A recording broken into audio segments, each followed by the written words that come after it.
Saludos, le doy la bienvenida a este podcast titulado Conmemoraciones de la Independencia en la capital del país, República Restaurada y Porfiriato. Soy Armando Maya García y este es el tercer y último podcast. El presente tratará sobre la configuración de las conmemoraciones de la independencia en la capital del país durante los periodos denominados República Restaurada y el Porfiriato. Recuerdo que con motivo del bicentenario de la consumación de la independencia se han elaborado estos 3 podcasts, cuyo objetivo es difundir la configuración de las conmemoraciones de la independencia en los periodos antes mencionados, para que un público amplio se forme una visión crítica de las conmemoraciones de la independencia acontecidas en la capital de nuestro país.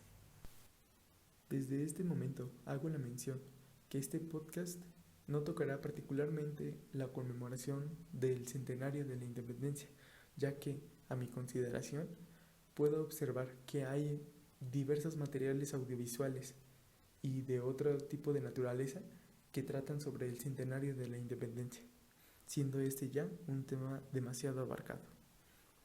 Para ya abarcarnos y abordar la República Restaurada, se tiene que mencionar que los 2 gobiernos liberales que comprende este periodo se caracterizaron por centrar las conmemoraciones en torno al grito de Dolores.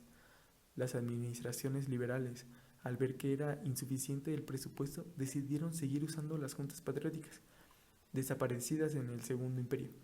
Estas juntas estaban conformadas por ciudadanos decentes. Las figuras de los primeros insurgentes tienen la misma importancia que en las administraciones anteriores, predominando el recuerdo de Hidalgo, algo que es particular de la primera conmemoración de la independencia desde el Segundo Imperio, es que en su oración cívica, Gabino Barreda se refiere a Iturbide como un valiente, pero mal aconsejado. Probablemente Barreda quería llenar el espacio que representaba el 27 de septiembre en una conmemoración de concarte liberal. Se recurre a la figura de Ignacio Zaragoza, por ser el quien defendió a la independencia que tanto le costó a los líderes insurgentes.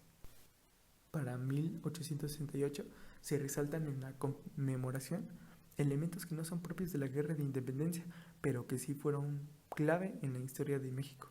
Estos acontecimientos no son escogidos al azar, sino que preponderan en los elementos que se pueden considerar con los liberales. Así, las conmemoraciones significarán un respaldo constante del triunfo liberal. La segregación social siempre ha estado presente en las conmemoraciones de la independencia, pero en 1868 la administración y la Junta Patriótica tuvieron la intención de planear más actividades para que todos los habitantes de la ciudad pudieran participar. Este mayor público beneficiaba a los liberales, ya que todas las clases sociales tendrían una mayor abstracción de símbolos liberales y consolidaban una identidad nacional después de una guerra civil. A finales del periodo de la República Restaurada se disolvieron las juntas patrióticas y la conmemoración pasó a ser tarea del ayuntamiento y la comisión de festividades. La desintegración de las juntas permitió ampliar el presupuesto y hacerse del control total de las conmemoraciones. Ya abarcándonos en el Porfiriato, cabe resaltar que al iniciar el Porfiriato no se dieron cambios inmediatos en las conmemoraciones.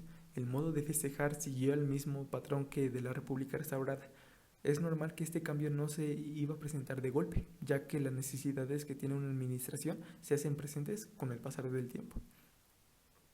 Para 1887, el carácter masivo comienza a notarse cada vez más en las conmemoraciones. De esto hablan distintos periódicos de la época. El Diario del Hogar señaló que rebasaban las 50,000 personas, pero uno de los años con una gran cifra fue 1896. Año en que fue trasladada la Campana de Dolores a Palacio Nacional. El periódico El Universal remarcó que una cifra cercana a las 80,000 personas que se habían congregado alrededor de Palacio Nacional. Estas estimaciones nos pueden resultar arriesgadas, pero hay que tomar en cuenta que los editores, al haber estado un buen tiempo en la capital, las veían razonables. Las clases sociales pudientes tenían en un cierto miedo al carácter masivo de la conmemoración. Esto fue solucionado por la presencia de gendarmes que abrirían y cerrarían los desfiles. Estos actores desaparecieron de la conmemoración en el 89. al ser sustituidos por alumnos de escuelas municipales y correccionales. El cambio de una fuerza a estudiantes posiblemente se debió a que la percepción del orden ya estaba difundida y asentada en la sociedad mexicana. Las élites necesitaban el orden en las conmemoraciones para poder apelar a una imagen cercana a sus buenas costumbres y para demostrar a los extranjeros que el orden en la capital no se diferenciaba mucho que en las otras ciudades. Para continuar con la segregación en las conmemoraciones, se planteaba que todas las personas disfrutaran del mismo acontecimiento, la gesta independentista, pero en diferentes espacios físicos y sociales. Para esto se programaron actividades especiales para cada grupo de la sociedad. Se encuentra común esta segregación, ya que el estado pulcro de los banquetes de la alta sociedad no podría ser transgredido por algún elemento ajeno, al igual que los bailes populares. El espacio de la Alameda seguía contando con un papel indispensable. El presidente Díaz iniciaba una procesión con destino a este espacio popular, donde se pronunciaban poesías y discursos que, si bien aludían a la independencia, pero también se incluía preocupaciones y aspiraciones de la población. Puede ser que las expresiones de preocupación y aspiración iban dirigidas a que la figura de Díaz demostrara un cierto respaldo al pueblo. Entre 1887 y 1900, los desfiles cívicos o procesiones cobraron un papel indispensable, ya que en estos se representaban carros alegóricos, con un sentido pedagógico. Los carros buscaban promover ideas como la caridad, el comercio, fortuna o progreso, industria y paz. Las anteriores ideas fueron representadas en carros durante la conmemoración de 1883. La élite política, al ver los elementos presentados en las conmemoraciones eran abstraídos por la población, se decidió enfocar el sentido pedagógico a la niñez para formar en las nuevas generaciones la semilla de la moral y de las buenas costumbres, a fin de formar a mexicanos con virtudes cívicas, alejados de la criminalidad y de un estilo marginal de la vida. En las conmemoraciones de la independencia durante el Porfiriato se puede ver una prioridad para el financiamiento y la organización en las conmemoraciones. Esto se ve ya que entre 1891 y 1897 había sequías y una pérdida de cosechas y un descenso del precio de plata, pero esto no varió a que se le diera importancia al financiamiento y a la organización de estas conmemoraciones.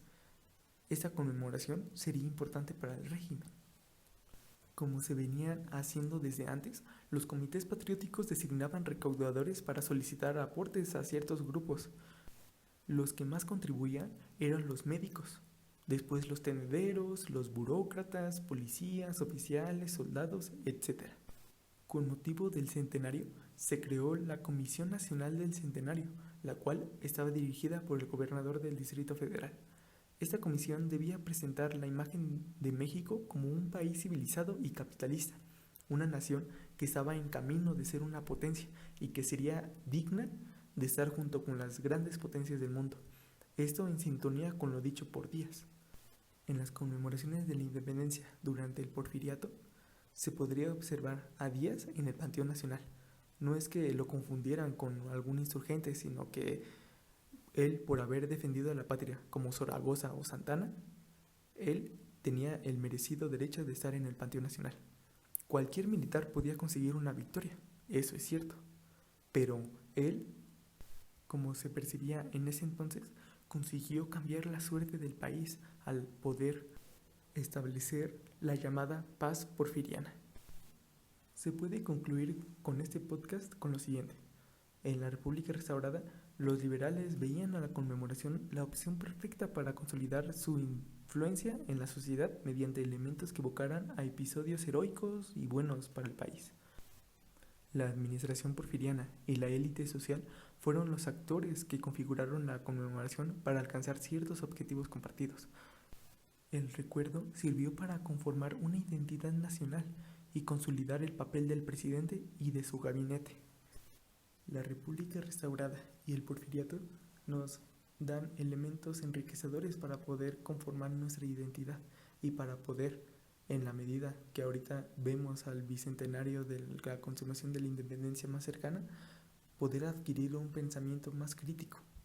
Les agradezco haber escuchado este podcast. Debo de resaltar o puedo resaltar que no todas las conmemoraciones de la independencia se resumen en solo el quién dio el grito o datos curiosos o solamente el centenario de la independencia. Poder observar todos estos elementos es sumamente enriquecedor. Muchísimas gracias.